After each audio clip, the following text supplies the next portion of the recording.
Let's talk mediation. Greetings, everyone, and welcome to the conversation series on mediation, created with an aim and vision to promote mediation in the world around us and to talk about mediation from the perspective of a common person.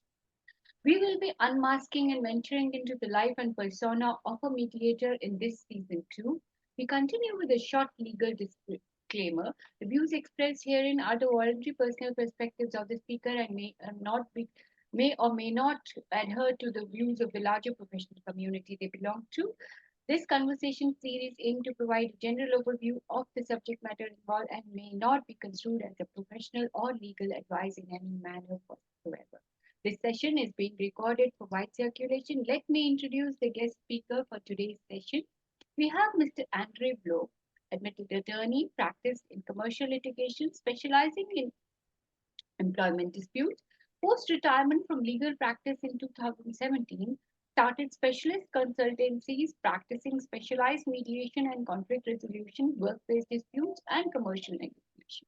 Developed very successful specialized 6-month distance courses in conflict resolution and commercial negotiation, focusing on negotiation best practices, workplace, cultural diversity, team dynamics, and diversity. That's really a great read. Specialized in workplace DSD, dispute system design.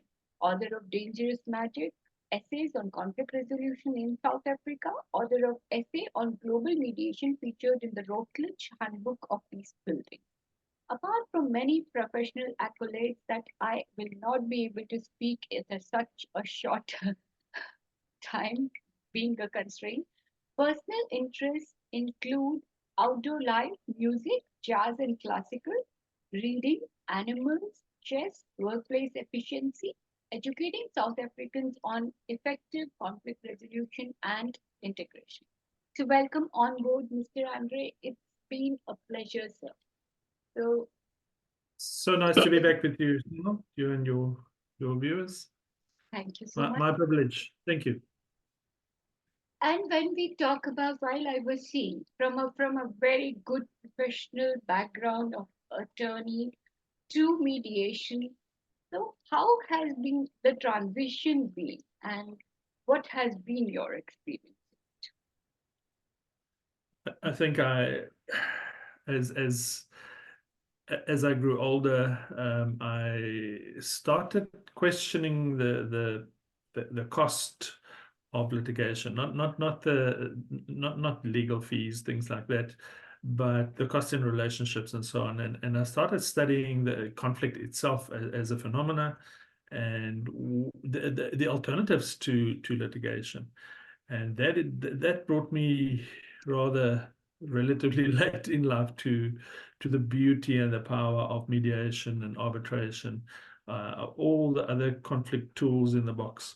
And then once you see those, once you see the power and the potential of those, then litigation becomes a very blunt and very limited tool. And it wasn't long after I saw that potential that I realized I really don't want to spend the rest of my life just doing litigation. I'm not criticizing litigation.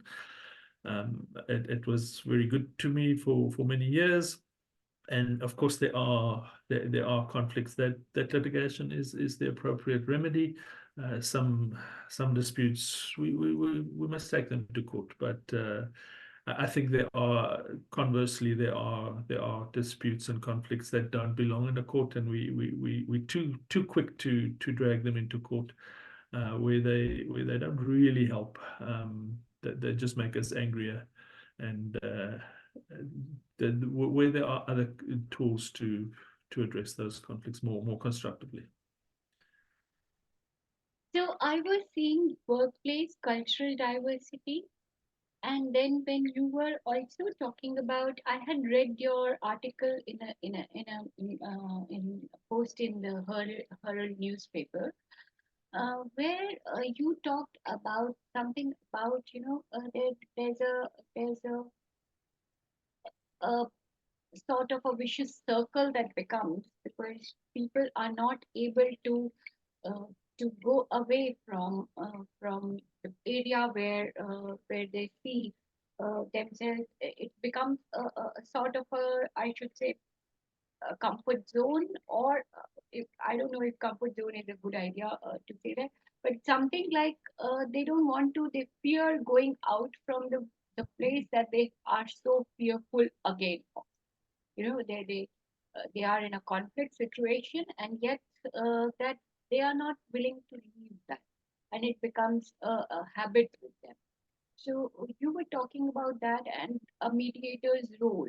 So I think that was really great. The viewers would love to hear your perspective there. I think the article you were mentioning, Sonal, was dealt with something that your young, your inexperienced mediator should really be very cautious about. Where, as counterintuitive as it may sound, sometimes some of us want to stay in our conflicts, workplace conflicts, personal conflicts, where as painful as it is, as harmful as it may be, it is still a place of answers. It is still a place of, in a strange way, it gives us a comfort because we know the stories there. I know you're a bad person. I know I'm a good person. I'm the victim. I try hard. You don't try anything. You don't understand me. Life, as painful as it is in that comfort zone, in that conflict, I understand it. I don't have to think about it. It is comfortable, painful but comfortable.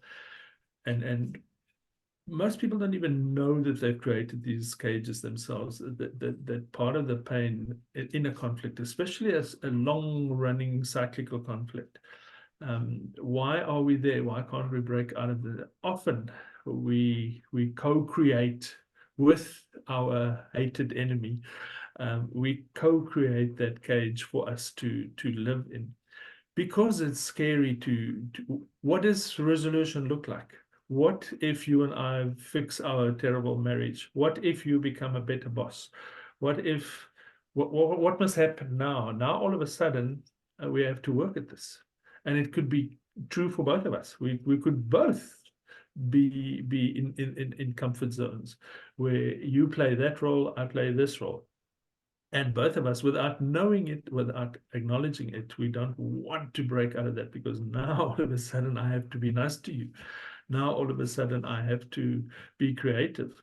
All of a sudden I find myself in my marriage, in my workplace. After 20 years, I find myself in a new place, a place without narrative, a place where I have to start afresh. And I may not want that. What if it doesn't work? What about the risks?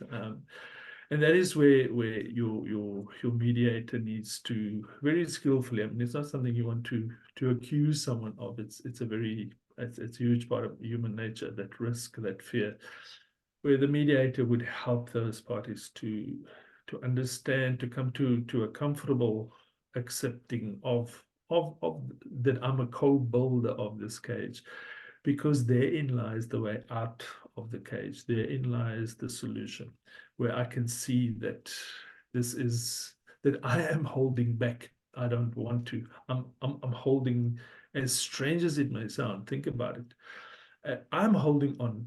I'm too scared to let go. I'm too angry to let go. Um, my anger at you at the workplace, it gives me a reason to get up in the morning, and I need to unclench my fist. I need to let go. And that is so difficult. And that is where your mediator really needs to know her game.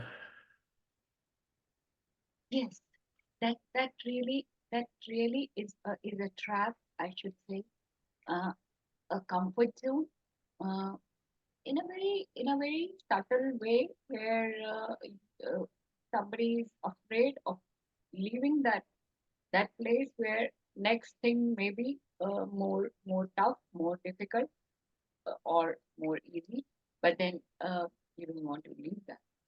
So that a conditioned, like you said very nicely, that a conditioned mediator can understand and make the parties understand without suggesting or without giving ideas. So that was a very good.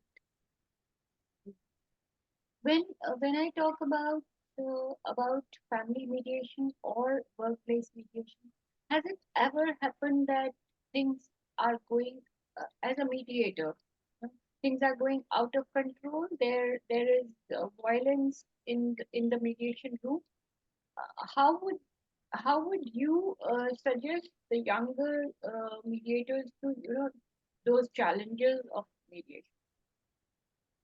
How So do you? again, I think that's an incredibly pertinent question to modern mediation, where modern mediation, there's this misperception of mediation being all polite and we all sit around and we drink tea and we're nice to each other. That's not the way it's supposed to be. That's not where mediation becomes effective.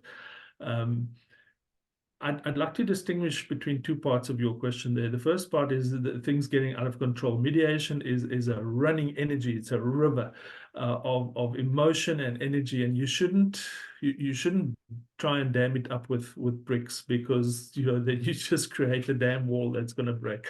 So your mediator would serve his or her purposes better, and the party's purposes better, by learning to go with those energies. Accept upfront that things are going to remain out of control. Someone's going to say something stupid or insulting, or refuse to be reasonable. A phone will ring, something will be postponed, something, pure control is an illusion. And the mediator should become comfortable with chaos, absolute chaos. Make that, expect it, and make it a part of your skill set to work with chaos. Then the second part of your question is a more difficult one, and that is the question of violence. I don't want to belittle it. I mean, your mediator should never feel the need to go into situations where they are personally at risk. That's not part of the job. No one signs up for that. So keep an eye on situations that get out of hand. Just absolutely avoid them. But if we can get more practical around your question, psychologists tell us that violence is often a symptom of people not feeling heard. They feel powerless. Men especially. Violence in a public setting or in an individual setting often is the result of frustration and a perception. Remember, it doesn't have to be true. If I think I don't have a voice and you're not listening to me, then that is the trigger I need. So your skilled mediator would sense the temperature in the room going up, that someone is, you can see that from nonverbals, the tone of voice is going up. They lean forward, they're more aggressive, the hand gestures change, the fists close, the insults start flowing. Those are all things.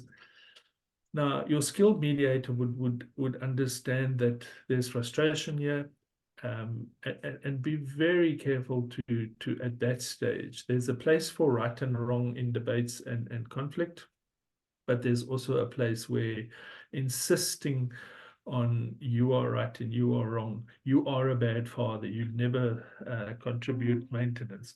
Those things can also, once that temperature goes up, that's not the time to now start keeping score of who's right and who's wrong in those things. Not that they're not important, but now is not the best time to deal with them.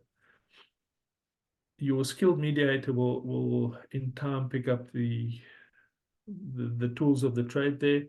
For example, take a break. Something that works absolute magic, try it, is to try and get the parties to laugh in a non-obvious way. You're not a stand-up clown. You can make things worse if you get things wrong, but let them laugh at your expense. Let them laugh at something that happened. If we go back to the cause of it, why is this person getting violent? He or she would, there's two things at play normally. I'm generalizing now, okay? Experience and knowledge and skill will teach you how to read the signs with more nuance, but let's generalize for present purposes. That person feels unheard. That's why I'm shouting. That's why I'm threatening. You will hear me. I'm banging the table because I'm not getting across to you. I'm frustrated. Do things to let that person understand that we get you. I understand you. Nod your head. Use your body language to really assure that person that I understand that you're trying your best. I can see you working hard. Um, all of those things. The minute case studies teach us that that's the as soon as I feel heard, I could even lose the mediation. I'll make concessions easier, but at least maybe the first time in the marriage, maybe the first time in a workplace conflict, maybe that is the first time that the person really can express themselves. You'd be surprised after 20 years, you've never listened to me. You've never truly, really listened to me. Your skilled mediator can assist the person with if it's an education problem. Some of us can't communicate. We know what we want to say, but I can't put it in words. I stutter. I don't have confidence, or I assume that you must know what I'm trying to say. Your skilled mediator can, in a non-confrontational, indirect manner, assist that person. Is this what you're saying? Am I understanding you correctly? So you feel that you're not seeing the children enough. You feel that you work so hard and no one's taking into consideration the fact that you're injured. Let them be heard and you'll see the temperature drop immediately. Um, do not, this must happen early on. Your mediator is not a referee, but the mediator must also not allow bad behavior. We tend to do that because we're neutral and we're polite. We let someone get away with bad behavior, with shouting, with insults. As soon as you can, there are ways of doing that skillfully without turning into a policeman. Don't allow bad behavior because it escalates. And like a naughty child, if I got away with this, if I got away with an insult 3 times, why would I not try it the fourth time? So all of those are little examples of how to bring the temperature in the room down. The biggest one, if we only had time for one, would be that frustration, the perceived fact of not being heard, that pent-up frustration and fear. Remember, I'm facing a court case, or I'm facing dismissal or divorce, and you're not listening to me.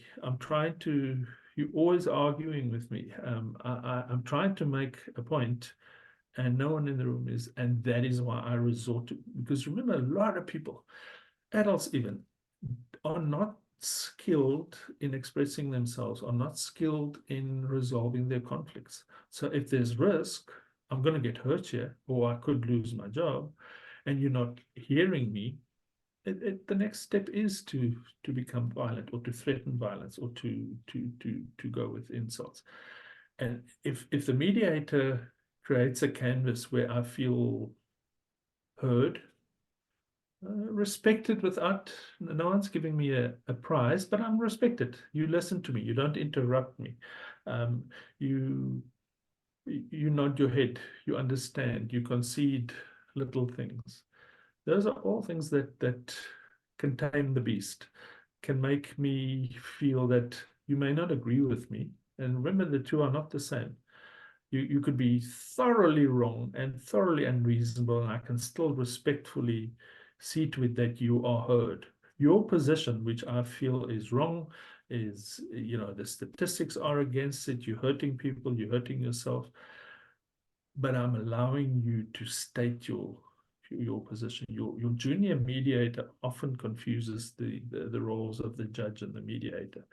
And I'll interrupt you and say, no, no, no, no, no, Sonal, that is not true. You are not trying your best. And now you become a part of the problem. You create that frustration. And violence becomes, I'm not condoning it, but I'm saying that in the lives and the experience of many people, men especially maybe, violence now becomes, I tried it your way. I sat down with you and you're not listening to me. I'm not being heard. I'm not being respected. And now violence becomes an option. That was so nicely explained by you, because when a trained mediator can see through what party is going through, and then, like you said, that you hear them, address their issues, not only those which are apparent on the face of it, but those which are not apparent issues, which are their emotions. You know, the issues will be one, two, three, but the emotions can be too haywire from that graph can go up and down. And I when think you that's a good point. I think that's where a lot of junior mediators, inexperienced mediators, get drawn into. I'm here to fix this. There's that expectation, and it's this incredible, impossible situation, and you start trying to push towards resolution, and you're making it worse. And you're not listening, because I can see what you're saying and is wrong. So I'm coming up with my own solution. I'm in effect, I'm shutting you down. You are trying to tell me about your childhood. You are trying to tell me about the fact that you're working two jobs and you love your kids, but you hate your wife. But I don't want to listen. And now the mediator in that push, and sometimes it's financial, sometimes it's reputation. I got called in, I must fix this terrible marriage. And we bring new pressure. Instead of helping, we bring new pressure to the table, and that creates frustration, and out comes the violence, out comes the insults. So help create the solutions, become a problem solver, but don't bring new problems to the table. The parties don't need that. I like the way you say that don't become part of the problem. That that really is We so easily do. We yes, so easily do. that that's the catch line, I should say, and write it down. So like you have already told a lot for the younger generation in the field of mediation. Uh, it, it's a profession where which is slowly growing as a profession, at least in certain fields. So what would you suggest, something that that younger generation could do to be in the mainstream, to make this come as a mainstream in a mainstream profession, or any suggestions to this system that you feel like? If I understand your question correctly, how are they become noticeable, and are they advance their own interest in the profession? Yes, and this profession becomes like it grows up. Yeah. Sonal, um, I would think it's such a tempting at this stage. There are qualifications and so on, but it's so tempting to become a mediator, and it sounds, in certain circles, it sounds like such a cool thing to be. But I think if you really want to do it properly, get a good grounding as far as your studies are concerned. In a sense, all of us are mediators. A mother that sits down with two naughty kids, she's a mediator. A father that gives his child advice is a mediator in a sense. But if you want to stand out in the profession, I would certainly suggest that you get a very healthy, very good, very proper academic qualification, and there, yeah, you must sort of try and see, do I want to become a diplomat? In which case, political science is a good background study. Am I going to go into a legal field in which a law degree is a good idea? There's so many specialist conflict relation degrees, master's, doctor's degrees, postgrads, where you could really focus on a section of conflict resolution or mediation. So try and do that, and then once you start practicing, um, I would combine the. This is a really personal preference. I would combine the scholar practitioner. I do that in my own life, where on the one hand, um, stay sharp, keep your tools sharp, keep up with the academic side of things. Write articles if you've got the time and the energy. Write a book. Become known as someone who knows or his stuff, and then you use that as a platform to also practice from. You can get lost in practice very easy. It's just case after case after case after case. Just like with a legal practice, that's fine if that's what you want to do. That's fine. But if once you're still in the phase where you're building your career, it's nice for people to know that you clearly know what you're doing, because I can go read your work, or you're on a platform, you have a podcast, or you appeared on TV or something, and you can sit down with a workplace dispute. Those two, I think, for mediation for globally, I think for the next 10 years or so, will really be a good combination. It's certainly not a must. You can choose one of the two, but I think the one feeds into the other one very well at this stage. To create visibility, because remember, as you and I, media, we are still, history will look back on what we're doing. We're still selling mediation. We still, this is the education phase of mediation and conflict resolution. We still need to show people how it works. And that, I think, is where that combination comes in very well. You teach and you help. That was really wonderful, because that actually sums up mediation as we are seeing it in our world today. Because uh, we are yet to to discover more, and we are exactly that you say, we are just selling it.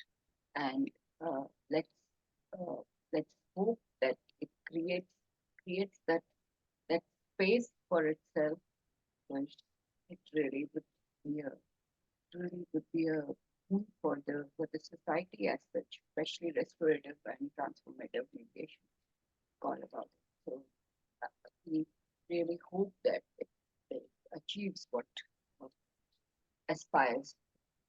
So anything that you want to share, anything that you feel that you should be talking about your experiences or anything? I'd much rather talk about young practitioners, and young people joining the field. It is a wonderful field. It is a hard field. You'll have your days where you shake your head and wonder, why did I do this?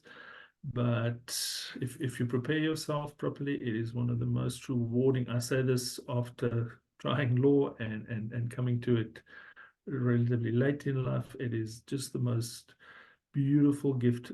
It is something where you can truly and in a real way help people, because conflict will be with us. We all have it. It's a healthy thing. It's a healthy energy.